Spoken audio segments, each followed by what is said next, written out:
जय संविधान, जय भीम, महात्मा गांधी की जय, गोडसे मुर्दाबाद। देखिए क्या कारण है कि जो गवर्नमेंट की लाइन है, जो गवर्नमेंट ने स्टैंड लिया है, जो एक्सटर्नल अफेयर्स मिनिस्ट्री ने स्टैंड लिया है, जो भारत की देश की जनता ने स्टैंड लिया है, गोदी मीडिया उसके खिलाफ जा रही है और भारत सरकार की नीति को धता बता रही है। इसके बावजूद भारत सरकार गोदी मीडिया पे कोई एक्शन नहीं ले रही, बल्कि गवर्नमेंट ऑफ इंडिया यूट्यूबर्स पे एक्शन ले रही है। वो यूट्यूबर्स जो कि भारत सरकार की नीति का समर्थन कर रहे हैं और जो लाइन भारत सरकार ले रही है उसी के साथ चल रहे हैं। देखिए आज के तारीख में भारत की लाइन क्या है, गवर्नमेंट ऑफ इंडिया की लाइन क्या है, क्या स्टैंड हमने लिया है, और सही स्टैंड लिया है, सच स्टैंड लिया है। कोई गलत स्टैंड गवर्नमेंट ऑफ इंडिया ने नहीं लिया है, हम लोगों ने नहीं लिया। भारत सरकार के साथ हैं, सारे विपक्षी दल भारत सरकार के साथ हैं, ये सारे यूट्यूबर्स भारत सरकार के साथ हैं।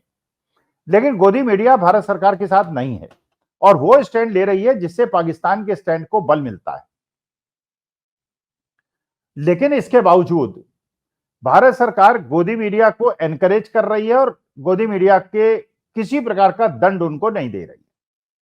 और दंड किसको दे रही है? दंड यूट्यूबर्स को दे रही है। तो ऐसा क्यों हो रहा है, ये हमारे देश की जनता को समझने का प्रयास करना चाहिए।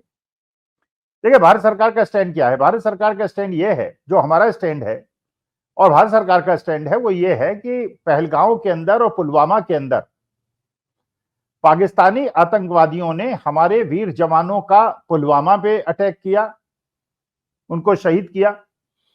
और पहलगांव के अंदर पाकिस्तानी आतंकवादियों ने हमारे निरीह पर्यटकों की हत्या की और नृशंस हत्या की, धर्म पूछ के हत्या की।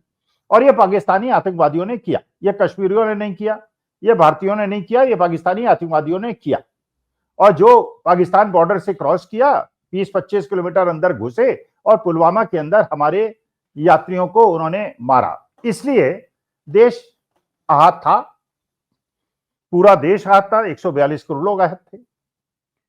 और जब देश के अंदर इसके खिलाफ रोष पनपा और जब लोगों ने रोती हुई हिमांशी नरवल को देखा और बाकी शहीदों के परिवारजनों को देखा, तो देश का खून खौला कि भारत सरकार ये पाकिस्तानी आतंकवादियों के अड्डे को खत्म क्यों नहीं करती और इनको दंड क्यों नहीं देती, इनको मिट्टी में क्यों नहीं मिला देती। है देश का दबाव था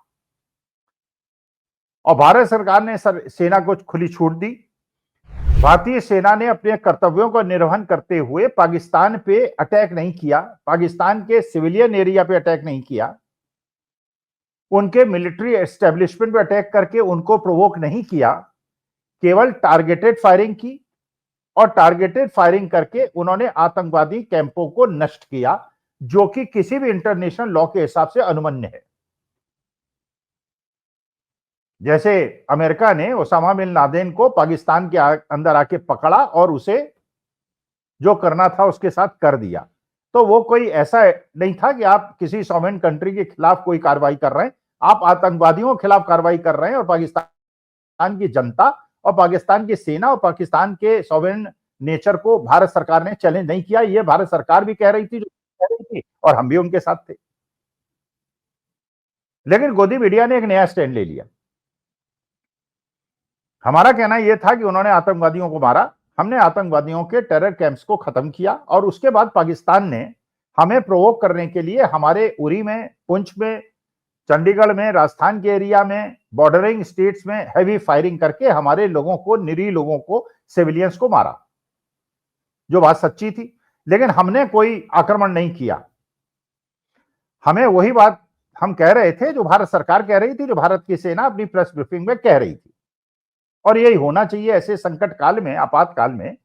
सारे लोगों को जो देश के प्रति जिनका उत्तरदायित्व है उनको, अच्छा जिन लोगों को लाखों लोग देखते हैं,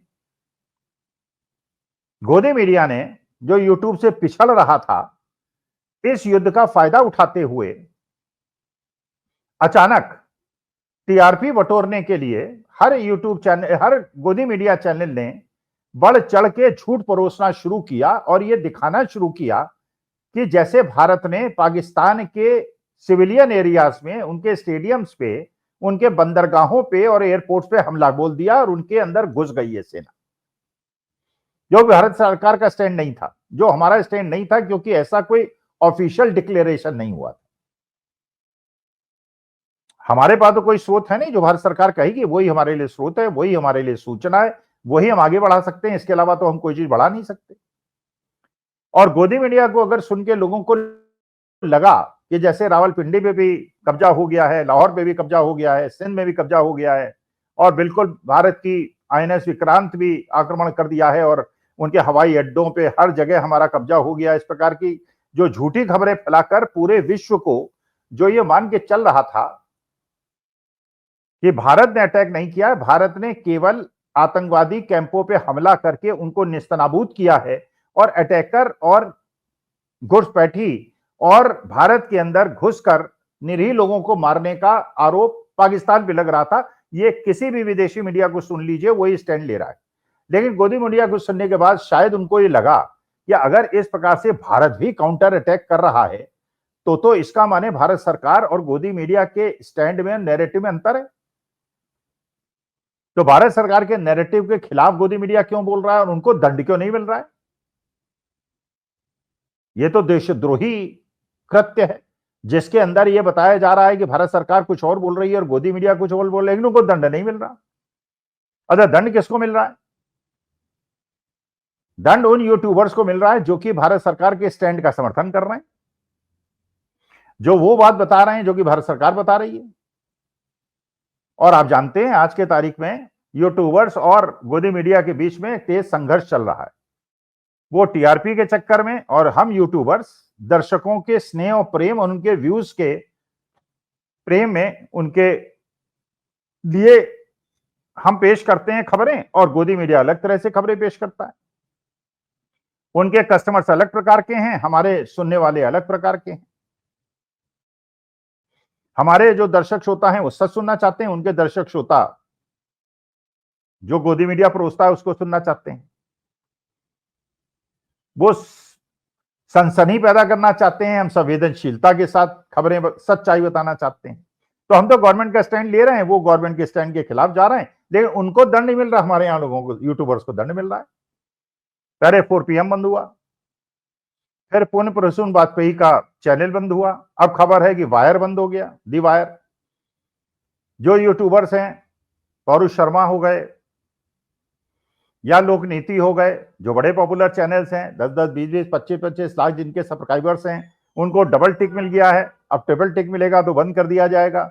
उनसे जो बंद कराने वाले, जो शिकायत करने वाले हैं, वो 25-25, 33 लाख रुपए मांग रहे हैं, वो पैसा कहां से लाएं? मतलब ये है, ये मकसद लग रहा है, युद्ध के बहाने यूट्यूबर्स को बंद किया जा रहा है और गोदी मीडिया को सनसनी फैलाकर दर्शकों को अपने तरफ खींचने की, जबकि वो सरकार के खिलाफ और सरकार के नीति के खिलाफ दुष्प्रचार कर रहे हैं, उनको कोई दंड नहीं मिल रहा। तो जिन्हें दंड मिलना चाहिए उन्हें दंड नहीं मिल रहा, और जिन्हें दंड नहीं मिलना चाहिए उन्हें दंड मिल रहा है। तो क्या आपदा में अवसर का उपयोग करते हुए इस युद्ध के अवसर पे, जब सब देश के साथ खड़े हैं और सरकार के साथ खड़े हैं, सरकार यूट्यूब को बंद करना चाहती है और केवल गोदी मीडिया को चलाना चाहती है, जबकि वो देश की नीति के खिलाफ चल रहे हैं और सेंसेशन पैदा कर रहे हैं, और जो भारत सरकार का स्टैंड इंटरनेशनल वर्ल्ड में है उसके खिलाफ जा रहे हैं, लेकिन उनको दंड नहीं मिल रहा है, यूट्यूबर्स को दंड मिल रहा है। अब देखिए निहाल सिंह राठौर का क्या होगा, डॉक्टर मेडोसा का क्या होगा, 4 PM का क्या होगा, दी वायर का क्या होगा, पुण्य प्रसून वाजपेयी का क्या होगा, और अगले 15-20 दिन में और कौन कौन से यूट्यूब चैनल्स को बंद किया जाएगा, उन्हें डबल टिक और ट्रिपल टिक दिला के उनको बंद किया जाएगा। ये सारी जो समाचार हैं उससे लग रहा है कि आपातकाल की घोषणा हुई ना हुई हो, लेकिन अघोषित आपातकाल के सारे लक्षण हम लोगों को दिख रहे हैं, जिसमें गोदी मीडिया खुलेआम वो चीज बता रही है जो उन्हें नहीं बताना चाहिए, और हम लोगों को इस बात का दंड मिल रहा है कि जो हमें बताना चाहिए हम केवल वो बता रहे हैं। लेकिन चलिए, सच बताते रहेंगे अपने दर्शक श्रोताओं के स्नेह के लिए। हम सच के मार्ग से नहीं हटेंगे, अपने मार्ग पे लगे रहेंगे। नमस्कार, धन्यवाद और प्रणाम।